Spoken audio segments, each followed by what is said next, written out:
मेरी शादी हुई थी, मेरी शादी सन 2017 में हुई थी इमरान सैफ़ी के साथ निवाड़ी में। तो सर मेरे शुरू से ही मुझे परेशान रख रहे हैं ये। मेरी जब से शादी हुई है ना, मेरे माँ बाप ने सब कुछ दिया है, लेकिन एक बस गाड़ी नहीं दी उन्होंने। तो वो ये कहते हैं कि गाड़ी लेकर आ, गाड़ी की डिमांड करते हैं। फिर भी मैं रही वहाँ पर, फिर भी मैंने कहा चलो कोई बात नहीं। फिर परेशान मेरी नंद भी, मेरे जेठ सब परेशान रखते थे। वहाँ मैं कुछ दिन रही, बस 2 महीने, फिर मैं किराए के मकान में आ गई। वहाँ पर जब परेशान कर रहे थे मेरे, तो किराए के मकान में यहाँ पर रहने की जगह नहीं। उनके 3 भाई हैं, तो एक बड़ा भाई किराए पर रहते हैं, तो मैं भी किराए पे आ गई।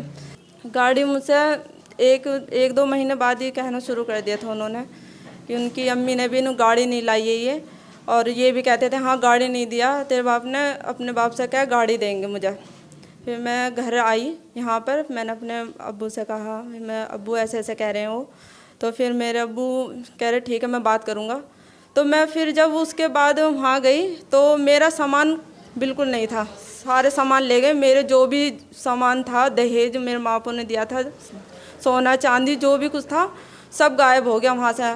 मैंने पूछा कि कहाँ है सामान, कह लगे वो तो हमने बेच दिया, तुझे सामान नहीं मिलेगा बिल्कुल भी।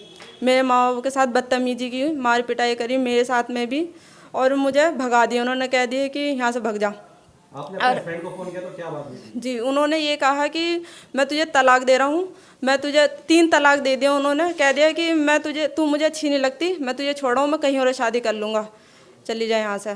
पूरा मामला ये है कि हमने इसकी शादी की थी इससे लड़के से 2017 में। तो ये शुरू से ही, जब से इनके घर में कदम रखा है, जब से ही इसको परेशान करते हैं। और जब बच्चा हुआ, यानी कि जब बच्चा रहा गर्भ में रहा नहीं, जब भी इसका बाप यूँ कहता था कि यहाँ बीमारों को जगह नहीं है। ये तो होता ही है कि भाई उस टाइम परेशानी तो होती है बच्चियों को, क्योंकि हमारे यहाँ बीमारों को जगह नहीं है, यहाँ से चली जा, अपने घर चली जा, ये है वो है फलाना ढिमका, जीना भारी कर दिया। फिर ये आ गई, बच्चा भी यहीं हुआ, समझे, और उसका एक पैसा नहीं दिया इसने, फिर भी डिमांड बाकी रही। हमने कई बार इसकी हेल्प भी की और पैसे भी दिए, लेकिन फिर भी डिमांड बढ़ती गई, क्योंकि अब गाड़ी लाओ।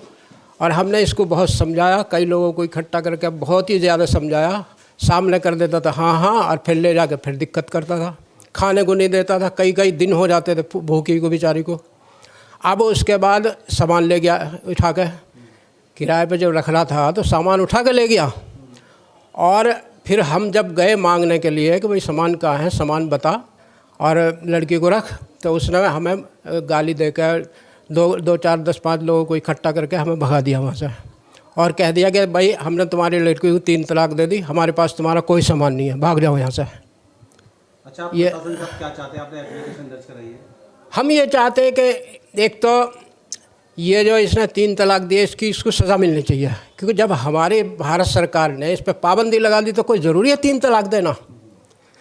और दूसरी बात यह है कि भाई जो हमारा सामान ये चुरा के ले गया ना, वो सामान दे, और जो इसका साथ दे रहे हैं इसकी बहन उनको भी सबको सज़ा मिलनी चाहिए। देखिए, रुबीना नाम की महिला है, थाना कोतवाली पर इन्होंने एक लिखित शिकायत दी, जिसमें 3 तलाक और दहेज संबंधी अन्य शिकायतें भी अंकित थी। इसी के आधार पर पुलिस द्वारा तत्कालिक रूप से एफआईआर पंजीकृत कर सुसंगत धारा में अभियोग पंजीकृत कर लिया गया है, तथा फिलहाल में अभियोग विवेचनाधीन है। इस संबंध में अग्रिम वैधानिक कार्रवाई पुलिस द्वारा की जा रही है। मैम, महिला ने और कुछ भी इसमें आरोप लगाए हैं अपने परिवार ससुराल वालों पर, दहेज उत्पीड़न को लेकर या मारपीट को लेकर, फ़ोन पे 3 तलाक दिया है, इसके बारे में कुछ? जी बिल्कुल, इसमें और भी दहेज के साथ साथ मारपीट और अन्य जो है आरोप लगाए गए हैं, जिसके संबंध में सुसंगत धाराओं के अंतर्गत अभियोग पंजीकृत किया गया है, जिसमें इनके पति समेत अन्य परिवारीजन भी नामित हैं।